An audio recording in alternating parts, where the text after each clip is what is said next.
देश और दुनिया की तमाम बड़ी और ताजा खबरों के लिए हमारे YouTube चैनल 100 न्यूज को सब्सक्राइब करें और बेल आइकन को दबाएं, जिससे हमारे वीडियोस की लेटेस्ट अपडेट्स आपको सबसे पहले मिले। आज यहाँ पे दीपक चौरसिया और सुधीर चौधरी आए हुए थे। तमाम तरह के इल्जाम वो शाहीन बाग के लोगों पे लगा रहे हैं। आपका इस पे क्या कहना है? इसमें कितनी सच्चाई है? इसमें सच्चाई ये है, आप भी जानते हैं, मैं भी जानता हूँ, हर इंसान जानता है। अगर जो बात सही बोलेगा, जो पढ़ा लिखा होगा, जो उनको अच्छे से बात करेगा, वो उनकी वीडियो को एडिटिंग करेंगे। और जिसको स्पेलिंग नहीं आती, फुल फॉर्म नहीं आती, जैसे मेरी मम्मा है, मेरी मम्मा नहीं पढ़ी लिखी, मैं उनको अगर फुल फॉर्म भी बताऊंगा वो भूल जाएंगी, लेकिन वो उनको दिखाएंगे। तो इसलिए गोदी मीडिया हमारे साथ है, गोदी मीडिया हमारे साथ नहीं है। जो उनके टुकड़ों पर पलते हैं वो उन्हीं के गुण गाते हैं। हम अपने ज़मीर से जगे हुए, हमने अपना ज़मीर नहीं बेचा। और आप भी अगर जर्नलिस्ट हैं तो आप भी ये बात दिखाइएगा। असल में मुझे हंसी आती है पढ़ाई पे कि हम पहले बचपन में कहते थे कि ये भारत के 4 सिपाही हिंदू मुस्लिम सिख ईसाई है ना। हम शुरू से पढ़ते हुए अपनी पोएम में पढ़ते हुए, और आज हम क्या देख रहे हैं कि हमारे एक अनुराग ठाकुर रिठाला में ये कह रहा है कि गोली मारो गद्दारों को। है ये पढ़ाई लिखाई है? आप बताइए। हमारे जो इस टाइम जो एजुकेशन मिनिस्टर है रमेश पोखरियाल, उन्होंने एक बात बोली थी कि हमारे देश के साइंटिस्ट इतने अच्छे नहीं जितने हमारे बाबा अच्छे हैं। तो हमारा देश इस डायरेक्शन में जा रहा है। विजय रूपानी 700 करोड़ रुपए का अपना जेट प्लेन बनवा रहा प्राइवेट। JNU के बच्चे अगर फीस माफी के लिए रोड पे निकले तो लाठियाँ मिलती हैं। उनका कहना है कि यहाँ पे जो वो आए थे तो वो लोगों से बात करने के लिए आए थे, उनका कोई अलग मकसद नहीं था। उन्होंने ट्वीट करके ये बात कही है। कुछ और लोग भी हैं, उनसे बात करेंगे। एक चीज़ मैं बोलना चाहूँगा, जो आप कह रहे हैं कि मैं मानता हूँ, चलो बात करनी चाहिए। जी न्यूज़ और न्यूज़ नेशन सिर्फ ये दिखाता है। मैं कभी जब न्यूज़ ओपन करता हूँ ना, मैं लगता हूँ कि मैं पाकिस्तान में बैठा हूँ। उसे इंडिया से इतनी मोहब्बत नहीं है जितनी उसे पाकिस्तान से मोहब्बत है। और अगर पाकिस्तान नहीं होता ना, सही बता रहा हूँ कि ना नहीं तो देश में BJP होती, ना ये गोदी मीडिया होती। अगर पाकिस्तान नहीं होता, इनका काम इसी पे चल रहा है कि पाकिस्तान वो खुद जपते हैं, नाम हमारा ले लेते हैं। असल में टुकड़े गैंग BJP है जो देश को बांट रही है। हिंदू मुस्लिम सिख ईसाई है, और यहाँ पर हमारा एक ही नारा है कि आवाज़ दो, हम एक है। बस मैं ये कहना चाहता हूँ। मैम सबसे पहले मैं अपने बारे में बताना चाहूँगा कि मैं फर्स्ट डे से यहाँ पे मैं आ रहा हूँ और कंटिन्यू में आता हूँ, और मोस्टली टाइम जो है मैं इसमें स्पेंड करता हूँ। और जब से जो है 15 तारीख से यानी 15 दिसंबर से जो है मैं जॉब करता था, जॉब भी पार्ट टाइम करता था, उसको भी मैंने छोड़ दिया है। और मेरी पढ़ाई भी अभी समझ लें कि अभी उसको मैंने होल्ड पर रख दिया है। हम जानते आ रहे हैं इनका मिशन हमेशा रहा हिंदू मुसलमान का, यानी हिंदुत्व का, हिंदू राष्ट्र बनाने का रहा। देखिए इन्होंने 3 राष्ट्र इसलिए चुना कि ये 3 राष्ट्र में जो है ये 3 जो कंट्री है, तो वहाँ पे जो मेजोरिटी है मुसलमानों की मेजोरिटी है, वहाँ पे जो इस्लाम है, इसलिए इन्होंने 3 कंट्री के लोगों को चुना ताकि यहाँ के जो मेजोरिटी है, जो हिंदू लोग हैं, ये सोचेंगे कि वहाँ पे यानी पाकिस्तान में, बांग्लादेश में और अफगानिस्तान में मुसलमान क्या हैं, वहाँ पे हिंदुओं पे जुल्म करते हैं, बुद्धिस्ट पे जुल्म होता है। तो इसलिए यहाँ के जो भी हिंदू है, हम मुसलमानों से नफरत करेंगे, और उसके बाद से क्या होगा, ये हिंदू राष्ट्र बनाने में ये लोग कामयाब हो जाएंगे।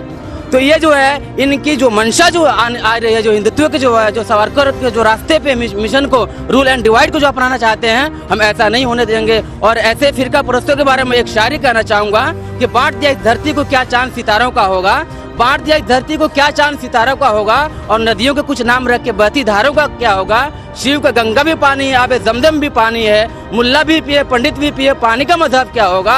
और इन फिरका परोसे से पूछो, क्या सूरज भी अलग बनाओगे? एक हवा में सांस सबकी, कि हवा भी नहीं चलाओगे।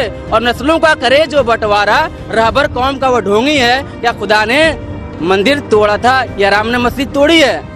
कोई भी धर्म नहीं सिखाता है किसी में भेदभाव करने के लिए। हिंदी है वतन, हिंदुस्तान हमारा, कोई भी। और देखिए आज जो है जो एंटी पार्टी है, यानी जो BJP की जो पार्टी है, अगर हम सरकार से कुछ प्रश्न करते हैं तो उनके अंदर जो अंधभक्ति है, जो उनको भक्त समझ ले के जो अंधभक्त लोग हैं, वो फौरन जो हम पे कमेंट करने लगते हैं। क्या हमारा राइट नहीं, हम सरकार से राइट नहीं कर सकते हैं? हमारा जो कॉन्स्टिट्यूशन, हमारा संविधान हमें क्या ये राइट नहीं दिया कि हम उनसे सवाल करें? जब यही सवाल जब हम सरकार से करते हैं कि हम पढ़ लिख कर जो हम नौजवान जो हम रोडे पे आ चुके हैं, तो आप ऐसी सूरत में आप इकोनॉमिक्स पे आपको जो है आपको ध्यान देना चाहिए। और आप जो है ये ऐसी सूरत में आप CA और NRC और NPR बिल लेकर आ रहे हैं और कह रहे हैं कि जो है इसमें मुसलमानों को घबराने की बात नहीं है। आप जो मुसलमानों को अलग कर रहे हैं, क्या ये देश जो मुसलमानों का नहीं है? आपने जब 5 कम्युनिटी के लोगों को लिया तो फिर मुसलमानों क्यों नहीं शामिल किया इसमें? क्या मुसलमानों का देश नहीं है? सभी का खून शामिल है कि मिट्टी में। हिंदुस्तान किसी के बाप का थोड़ी है। जब इस देश को बलिदान देने की जरूरत पड़ी तो हमने सबसे पहले बढ़कर बलिदान दिया।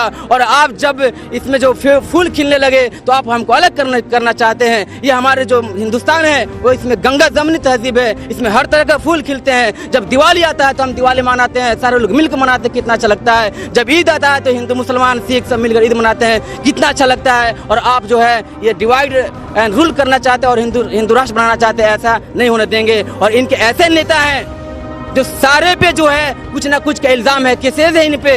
और ऐसे जो है इनके जो नेताजी हो, इनके MP है या MLA कह लीजिए, ये सब जहरीले नाग हैं। आज जो है इनको अच्छी बात इनको नहीं, इनको बात ये जो है अच्छी बात नहीं कहते, ये सिर्फ जहर उगलते हैं। कोई ये कहता है कि देश गद्दारों को गोली मारो सालों को, कोई ये कहता है कि जो हम यहाँ पे कफन बना देंगे, कोई जो है अपनी बात।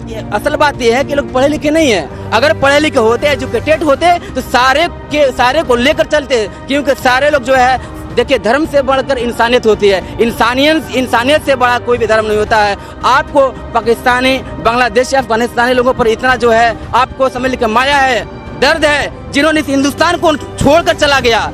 और हम हिंदुस्तान को पकड़े, हमने हिंदुस्तान को अपनाया तो हम पे आपको दाया जिस चीज से, जिस वोटर ID से हमने आपको वोट देकर बनाया, आप वही कह रहे हैं कि हम नागरिक नहीं है। जब हम नागरिक नहीं रहते फिर आप सरकार कैसे हो गए? हमने आपको जब इलेक्ट किया है, वी इलेक्ट द गवर्नमेंट हमसे है, हम गवर्नमेंट को चलाते हैं। आप जो हमारे जो है मुलाजिम हैं, हम जैसे चाहेंगे वैसे आपको करना होगा। आप सत्ता पर आपको हमने बैठाया तो हम ही जो है आपको सत्ता से हटाएंगे। इसलिए जो है आप सभी को लेकर चलिए, आप एक लोगों को टारगेट मत कीजिए। अगर ऐसा करेंगे तो आप खुद बर्बाद हो जाएंगे। और जिस तरह जो है हिटलर जैसी मौत मरी थी और उसके जिससे उसने चाल चला था, उसने क्या चाल चला जर्मनी में, इसी तरह उन्होंने बिल पास किया था, यहूदी के खिलाफ किया था, तो उसकी मौत कैसे हुई थी सारे लोग जानते हैं हिस्ट्री में। उसी तरह इनकी भी हिस्ट्री लिखी जाएगी कि ये लोग जो है हमारे जो इस पे जो हिंदुस्तान पे जैसे जुल्म कर रहे हैं, इनके भी एक दिन हिस्ट्री ऐसी होगी। जैसा कि आपने बताया आप Day 1 से यहाँ प्रोटेस्ट में है और यहाँ इस प्रोटेस्ट को 45 दिन के लगभग हो गया है। अभी तक सरकार की तरफ से कोई आश्वासन नहीं मिला है। नहीं, सरकार की तरफ से जब तक कोई आश्वासन नहीं मिल जाता, क्या आप तब तक प्रोटेस्ट करते रहेंगे और सरकार से क्या और मांगे रखते हैं? देखिए ये तो चाहते नहीं, सबसे पहली बात ये खत्म हो। अभी जो इलेक्शन दिल्ली में आया, जो विधानसभा का इलेक्शन आया है, इसके लिए इन्होंने होल्ड पे रखा। सबसे पहली बात कि जब पहले कोर्ट ने तारीख दिया था, 22 जनवरी को जो दिया था, उस वक्त सुनवाई करना चाहिए। सरकार को जो अपने जवाब पहले दे देना चाहिए था, सरकार ने जवाब नहीं दिया। सरकार पर सुप्रीम कोर्ट को भी फटकार सरकार पर लगाना चाहिए कि इन्होंने क्यों जवाब दिया, क्यों इस डेट को क्यों पोस्टपोन कर दिया। तो इसमें कहीं ना कहीं जो है इनकी वोट बैंकिंग की राजनीति इसमें लगती है। और इसी मुद्दे पे जो है ये दिल्ली की विधानसभा ये लड़ना चाहते हैं, इसलिए हटाने की जो है कोशिश नहीं करेंगे और चाहेंगे कि इसी मुद्दे को हम हिंदू मुसलमान करके और हिंदू यहाँ पे जो मेजोरिटी है वो हमको वोट दे देंगे और हम जीत जाएंगे। और देखिए ये कपिल मिश्रा क्या ट्वीट किया है कि पाकिस्तान वर्सेस इंडिया। बताइए ऐसे लोगों पे केस होना चाहिए। अगर कोई इस देश में अगर ये कहता है किसी को पाकिस्तान चले जाओ तो क्या है, ये धारा IPC 53 यानी 53B के तहत उसको 3 साल की सजा होती है। और आप जो यहाँ पे पाकिस्तान को बताते हो, छोटे छोटे पाकिस्तान क्या पे सजा नहीं होनी चाहिए? ये ऐसे लोग हैं, अगर पाकिस्तान के एक बच्चा अगर बॉर्डर पे आके पेशाब कर दे अभी, तो ये लोग जो है इनकी जो गोदी मीडिया है वो नागिन डांस करेगी और आके कहे दिन भर इसकी खबर चलाएगी। लेकिन इंडिया में क्या हो रहा है, पहले इंडिया को पहले देखो कि इंडिया में कितनी गरीबी है, इकोनॉमिक्स का सिस्टम कैसे खत्म हो गया, जो हमारे आर्थिक मंदी कितनी पे आ चुकी है। और आप जब NRC और CA की जब बात करते हैं, जब ये लाएंगे तो हमारे आर्थिक जो है हमारा जो आर्थिक व्यवस्था है और चौपट हो जाएगा और हम जो कमजोर हो जाएंगे और इंडिया और कमजोर हो जाएगा। तो देख सकते हैं आप युवा में कितना गुस्सा है। कुछ और लोग मीडिया के लिए इससे बुरे दिन क्या हो सकते हैं कि एक जर्नलिस्ट Z+ की सिक्योरिटी से भी ज्यादा में वो एक पब्लिक का इंटरव्यू लेने आ रहा है। क्या ये इंडिया देख रहे हैं हम? आप इंटरव्यू ले रहे हैं, आपके सब सामने पब्लिक है, कोई ये लोग टेररिस्ट तो है नहीं जैसा कि एक बौद्धिक जो आतंकवादी ये इस तरह की न्यूज़ चला रहे हैं कि एक आम जनता को एक डिवाइड एंड रूल की पॉलिसी में झोंक रहे हैं। और आप बैरिकेडिंग के उस पार खड़े होकर हाई प्रोफाइल सिक्योरिटी में आप एक ऐसा स्टेटमेंट दे रहे हैं कि करोड़ों लोगों का रास्ता बंद है और आप हमसे बात करना नहीं, मतलब पब्लिक सुन नहीं रही है। आप हवा में कैमरे में बात कर रहे हैं कि जो वायरल हो रहा है, अभी आपने भी शायद देखा हो।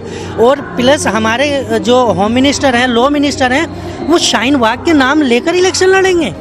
क्या 6 साल में उन्होंने कोई डेवलपमेंट का ऐसा काम नहीं किया कि वो पब्लिक के सामने आज प्रेस कॉन्फ्रेंस हमारे लॉ मिनिस्टर ने की थी, तो वो कल का होम मिनिस्टर का स्टेटमेंट कोट कर रहे हैं प्रेस कॉन्फ्रेंस में। क्या शाहीन बाग की आम जनता में इतनी ताकत है तो उससे बात क्यों नहीं करते? उसके बहाने में आप पोलराइजेशन क्यों कर रहे हैं? हमारे नॉन मुस्लिम भाई इतने सच्चे, इतने अच्छे हैं, लेकिन उतने उनके अंदर इतना जहर घोला जा रहा है कि आप बिलीव नहीं कर सकते।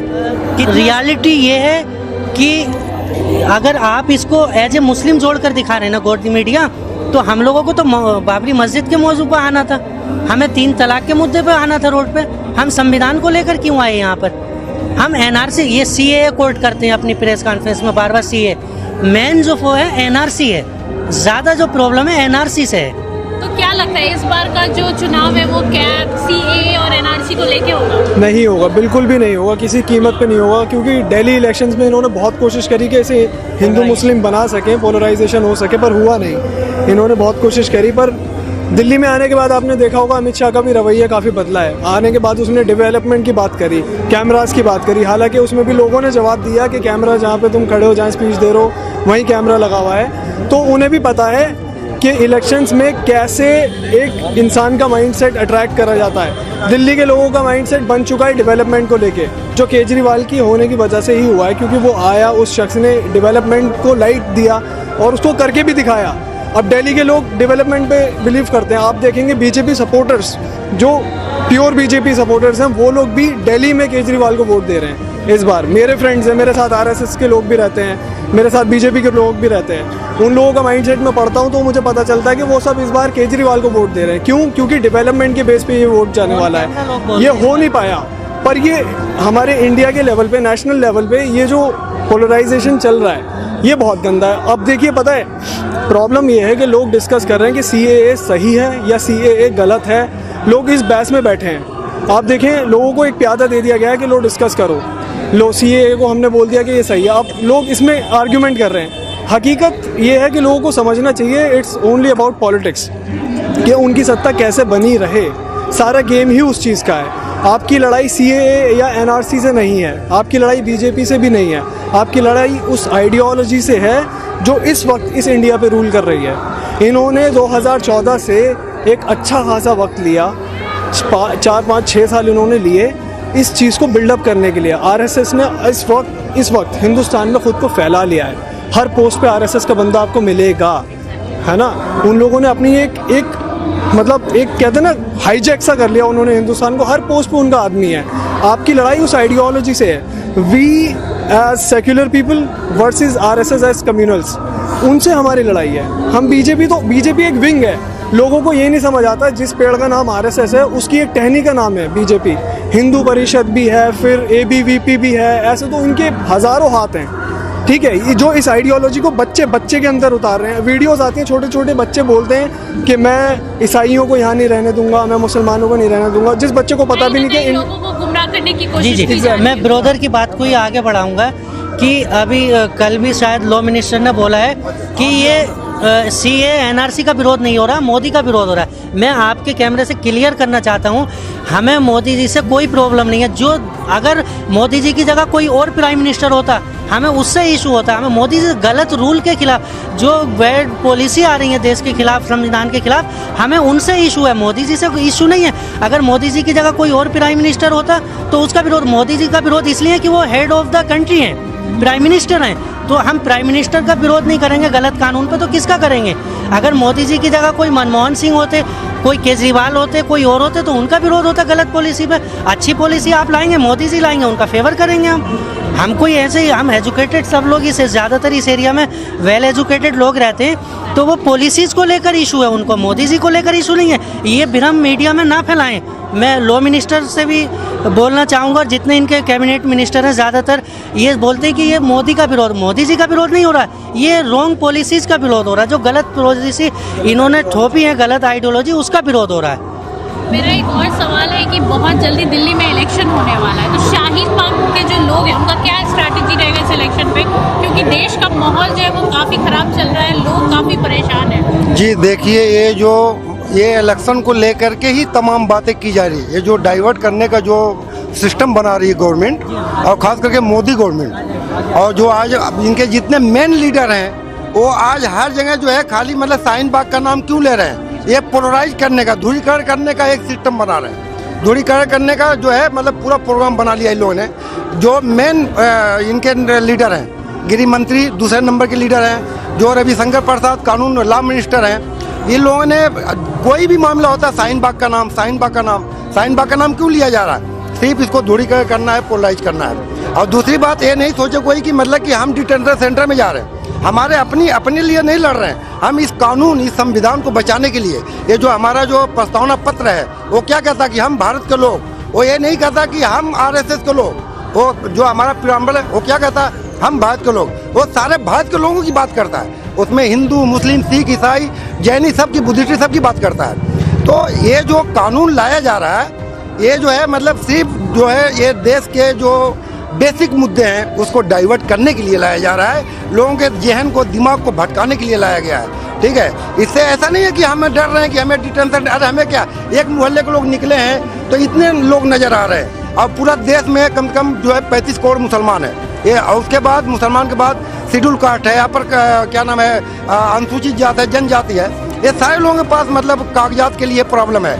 ऐसा नहीं है, मैं तो समझ रहा हूँ कि अगर मोदी साहब को भी बोला जाए कि अपने वालिद साहब का जो है, अपने फादर का जो है जन्म पत्री दिखाते, शायद वो भी न दिखा पाए।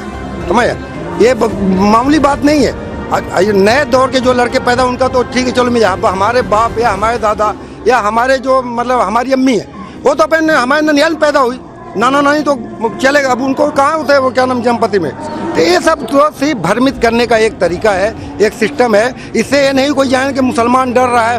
बार बार जो अमित शाह कह रहे हैं कि किसी मुसलमान को डरने की जरूरत नहीं, तो मुसलमान कहाँ डर रहा है? मुसलमान तो देश के संविधान को बचाने के लिए यहाँ खड़ा हुआ है, अपने लिए। हम डर के लिए नहीं खड़े हैं कि हम जा रहे हैं डिटेंशन सेंटर में, हम जा रहे हैं पाकिस्तान, हम जा रहे हैं, हम यहीं रहेंगे।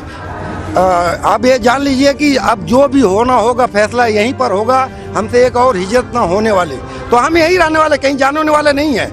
ये कोई अपने दिमाग से निकाल दे। हाँ, जो इनके संघी लोग हैं, जो इनके जो है संघ प्रचारक हैं, इनको खाली जो है मतलब इस तरह से IT सेल जो गुमराह कर रही है, ये संघियों को भी होश का नाखून लेना चाहिए कि ये लोग हमको गुमराह कर रहे हैं, हमको नहीं, संघियों को सोचना चाहिए कि जितने लोग हैं मतलब इनको गुमराह किया जा रहा है। और ये खाली आज वो सोच रहे हैं कि मतलब कि ये हमारे लिए प्रॉब्लम है। अगर सच में प्रॉब्लम हुई तो सिर्फ हमारे लिए प्रॉब्लम नहीं है, ये तमाम उन दबे कुचले वंचित लोग हैं, सबके लिए प्रॉब्लम है। CAA एक ट्रैप है जिसको मैं थोड़ा सा यहाँ पे बताना चाहूँगा, क्योंकि अगर आप CAA लॉ पढ़ते हो, जितना मैंने पढ़ा उसमें देखा है, मैंने सब्जेक्ट की फॉर्म में बात लिखी है कि हिंदू, फारसी, बौद्ध, क्रिश्चियन, सिख आ सकते हैं मुस्लिम्स को छोड़ के। ये सब्जेक्ट की फॉर्म में लिखी है खाली, लॉ में ऐसा कुछ नहीं है। लॉ में आप देखोगे तो कोई भी आ सकता है, परसिक्यूटेड है बस। और परसिक्यूटेड के नाम पे कोई आतंकवादी भी घुस सकता है, किसी भी भेस में आ सकता है, चाहे सरदार बन के आ जाए, क्या चाहे हिंदू के भेस में आ जाए। आप कैसे आइडेंटिफाई करोगे कि बंदा जेन्युइनली है या नहीं है? आइडेंटिफाई तो आप कर ही नहीं पाओगे ना, ऐसे तो आप आतंकवादी घुसवा दोगे देश के अंदर। ये तो उल्टा हमारी सिक्योरिटी पे इशू हो जाएगा। और बात रही है NRC की, तो मुस्लिम्स को बार बार पॉइंट आउट किया जा रहा है कि मुस्लिम्स ना डरे। मुस्लिम्स क्यों डरेगा? मुस्लिम हम भी यहाँ के हैं, हिंदुस्तान में ही थे हम, ये बाद में डिवाइड हुआ है, हम एक ही जगह रहते थे सब। ठीक है, मुस्लिम कभी बाहर से नहीं आया, हिंदुस्तान टूटा है, पाकिस्तान बना, बांग्लादेश बना, तो हम लोग तो यहीं के थे, हम आज भी यहीं हैं। तो इसमें NRC में जो जाएंगे वो जाएंगे गरीब लोग, गरीब हिंदू हो, गरीब मुस्लिम हो, गरीब किसी भी धर्म का हो, जिसके पास डॉक्यूमेंट नहीं है वो गया। और ये जो इन्होंने एक आश्वासन दिया है ना कि अगर आप हिंदू हो या किसी अदर धर्म से हो जो मुस्लिम नहीं है, उन्हें हम आपको नागरिकता दे देंगे, तो आप ये भी तो समझिए कि आपको प्रूफ करना पड़ेगा कि मैं एक भगौड़ा हूँ। और भगौड़ा प्रूफ करते ही आपका बैंक अकाउंट गया, आपकी प्रॉपर्टी गई, सब जब्त हो जाएगा, और फिर आप मोहताज हो जाओगे कि ये लोग आपको नागरिकता देंगे तब आप नागरिक बनोगे।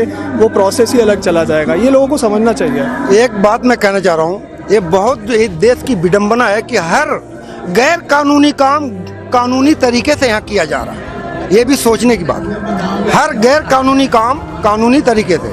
और ये भी विडंबना है कि अनपढ़ लोग पढ़े लिखे लोगों को पढ़ा रहे हैं। ये भी आप सोच लिए कि अनपढ़ लोग पढ़े लिखे लोगों को पढ़ा रहे हैं। तो इस तरह से जो है मतलब देश के जनता को जो है, अच्छा मोदी साहब का एक बात और है कि ये भाजपा गवर्नमेंट का बहुत बहुत शुक्रगुजार मैं हूँ कि देश को संविधान के बारे में समझा दिया, बता दिया।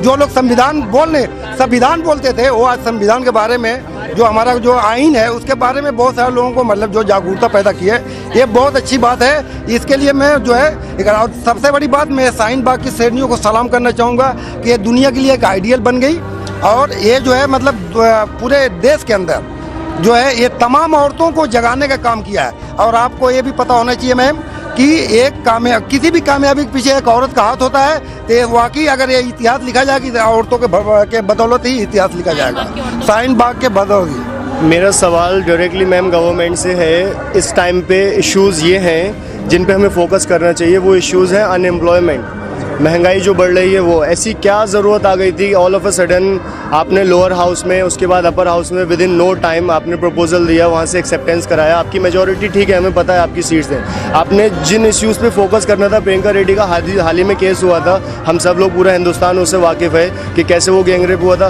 क्यों उन चीज़ों पर गवर्नमेंट लॉ नहीं बना रही है और क्यों ऐसे लॉज बना रही है जिनमें कि हमें डिस्क्रिमिनेशन प्रोवाइड हो रहा है? क्यों ऐसे लॉज नहीं बना रही है जिनसे यूनिटी प्रोवाइड हो बंदों में? गवर्नमेंट का काम है लोगों को एकजुट करना, उनको तोड़ मरोड़ नहीं करना। वहाँ बैठे सारे हुक्मरान आज हमारे ऊपर पीठ पीछे वो बातें करते हैं एकता की, राइट? जब इंटरव्यूज होते हैं तो बातें करते हैं एकता की, लेकिन आपके एक्शन में कहाँ है एकता? आप कह रहे हैं, आप अपने बयानों में माननीय नरेंद्र मोदी साहब कहते हैं कि कपड़ों से पहचान लो। आप न्यूज़ आर्टिकल देखेंगे आपको मालूम पड़ेगा कि डिफरेंट कम्युनिटीज़ के लोग, डिफरेंट पार्टीज़ के लोग उसमें इंक्लूड होकर के और नाम ख़राब करने की, बदसलूकी करके नाम ख़राब करने की कोशिशों में लगे हुए हैं, राइट? तो जो इश्यूज़ हैं उन पे फोकस क्यों नहीं कर रहे हैं? आज हम देखेंगे अगर तो डेमोक्रेसी के लेवल पे इंडिया 10 स्पॉट नीचे आ गया। आज हम देखेंगे ग्लोबल हंगर में इंडिया नीचे आ गया, राइट? इंटरनेट शटडाउन जगह जगह आप सेक्शन 144 इम्पोज कर दे रहे हैं, that is the quite violation of article 19 of Indian constitution, right? जिसमें सुप्रीम कोर्ट ने गवर्नमेंट को बोला कि आप हर जगह ऐसा नहीं कर सकते। तो ये आप ऐसी हरकतें क्यों कर रहे हैं? इंडिया को टॉप करना था, इंडिया को कंपेयर करना था with the growth of the nation to other countries. आप इंडिया को टॉप कर रहे हैं किस चीज़ में? इंटरनेट बंद करने में। India is the first largest country in the internet shutdown for the year 2019, right? अब इसका टाइम पीरियड टिल डेट आप 2019 इंडिया ऑलमोस्ट है और उसने अपने बिलियंस की कमाई खो दी है। तो ये चीज़ इकोनॉमी पे असर डालेगी। हमारे यहाँ, हम कोई शौक में यहाँ पर खड़े हुए नहीं है। अमित शाह जी कहते हैं कि मुसलमान को डरने की ज़रूरत नहीं है, ठीक है, आप लोगों को कुछ करने की ज़रूरत नहीं है। मेरा डायरेक्टली क्वेश्चन है कि why haven't you mention persecuted minorities? आपने उसमें डायरेक्टली लिख दिया कि Sikhism, Buddhism, Jainism, Hindu, Christian, right? और नहीं, उन्होंने स्पेसिफाई किया है, अगर वो कहते हैं कि हम मुसलमानों को डरने की ज़रूरत नहीं है, हम बेसिक सी एक डिमांड कर रहे हैं, बस मुसलमानों को डरने की ज़रूरत नहीं है, हम आपके साथ हैं। आप परसिक्यूटेड माइनॉरिटीज़ लिख दीजिए, दैट्स ऑल। हम कुछ भी मत लिखिए, आप हमें कुछ भी मत बताओ कि मुस्लिम्स आएंगे नहीं आएंगे।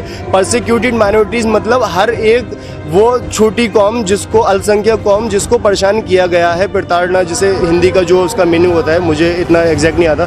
परसिक्यूटेड माइनॉरिटीज़ जितनी होती है जिनको परेशान किया गया है, उसमें आपके मुसलमान भी आएंगे, उसमें आपके जैनिज़्म भी आएंगे, हिंदूज़ भी आएंगे, क्रिश्चियन भी आएंगे। लेकिन आप लिखते हैं persecuted minorities and then you are specifying Jainism, that already includes the discrimination among the Muslims, right? वो साफ साफ आ रहा है कि हाँ मुस्लिम्स के खिलाफ है। इस पूरे जो यहाँ पर का है उसमें काफ़ी सारे नॉन मुस्लिम्स और अलग अलग कम्युनिटी के लोग आ रहे हैं सपोर्ट में। तो इसमें आपका क्या कहना है? कल स्वरा भास्कर थी, वो एक नॉन मुस्लिम है, और भी काफ़ी सारे लोग हैं जो नॉन मुस्लिम है पर इसको सपोर्ट कर रहे हैं। तो क्या लगता है सरकार जो ये पूरा एजेंडा है वो कहीं ना कहीं गलत साबित हो गया?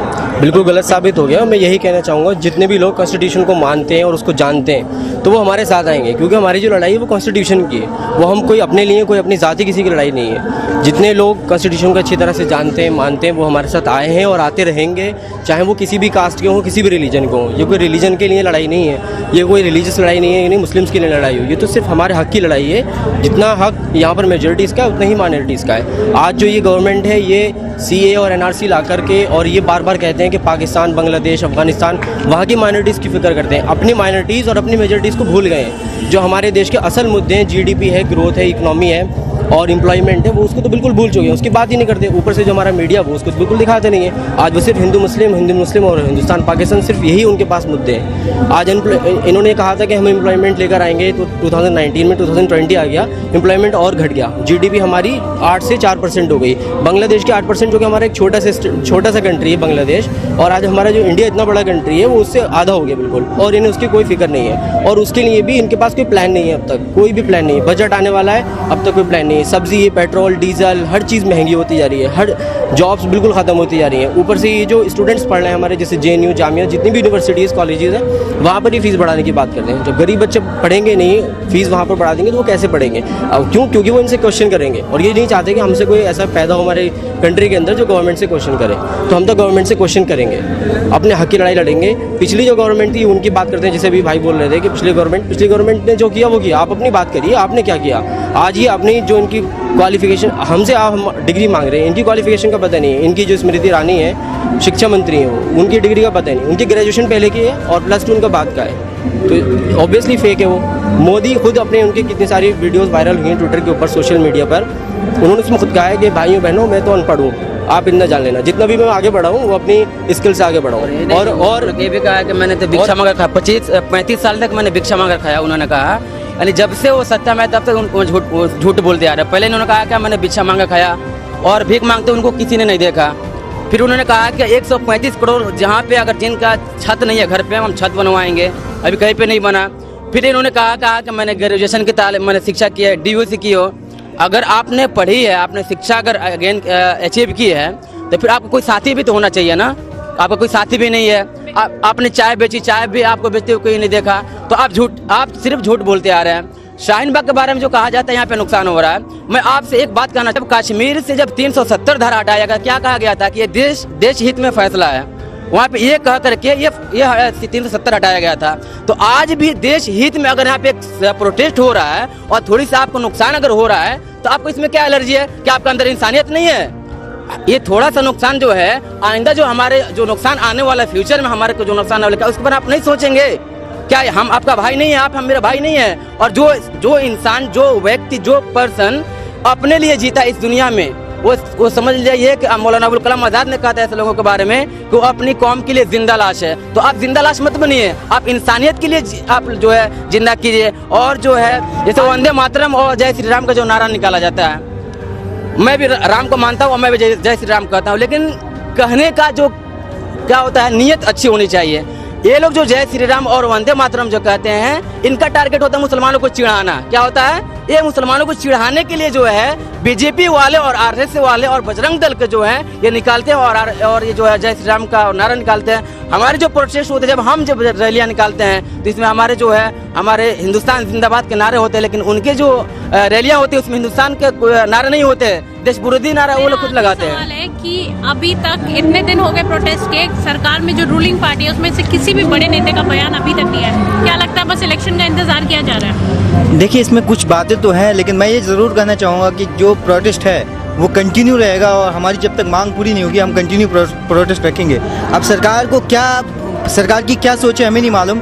अभी तक किसी न किसी रहनुमा को आनी चाहिए थी, वो आते हमसे एटलीस्ट हमसे बात करते तो हम लोगों को एटलीस्ट हम लोगों को कुछ महसूस होता है कि हाँ सरकार की क्या नीयत है। लेकिन सरकार की कोई भी अभी नुमाइंदे हमारे पास आए नहीं, हमसे बात करने की कोशिश नहीं कर रहे हैं। तो हम तो अभी पीछे हटने को नहीं है। हमारी लड़ाई उस वक्त तक रहेगी जब तक कि हमें इंसाफ ना मिल जाए। हम मुसलमान हैं, हम हिंदू भी हैं, हम सिख भी हैं, ईसाई भी हैं। एक कौम यहाँ नहीं लड़ रही है, सारी कौम यहाँ लड़ रही है और सिर्फ अपनी आज़ादी की लड़ाई लड़ रही है। हम कॉन्स्टिट्यूशन को बचाना चाहते हैं। I am a student of Jamia Millia Islamia. When it was like when they came inside the university, we were brutally beaten by the police, and it was like why they are trying to destroy the students. We are the future of the country, we are the youngsters, we are the future of the country. If you are trying to destroy the future of the country, then what exactly you want from us? No, if we want justice, then why we want justice, why we are on the road these days? Because we are feeling that there are something which is being wrong, there are something which is wrong, which is running wrong. So we want justice, and we will continue this fight against the government till we are not going to get the justice. देश और दुनिया की तमाम बड़ी और ताज़ा खबरों के लिए हमारे YouTube चैनल 100 न्यूज़ को सब्सक्राइब करें और बेल आइकन को दबाएं, जिससे हमारे वीडियोस की लेटेस्ट अपडेट्स आपको सबसे पहले मिले।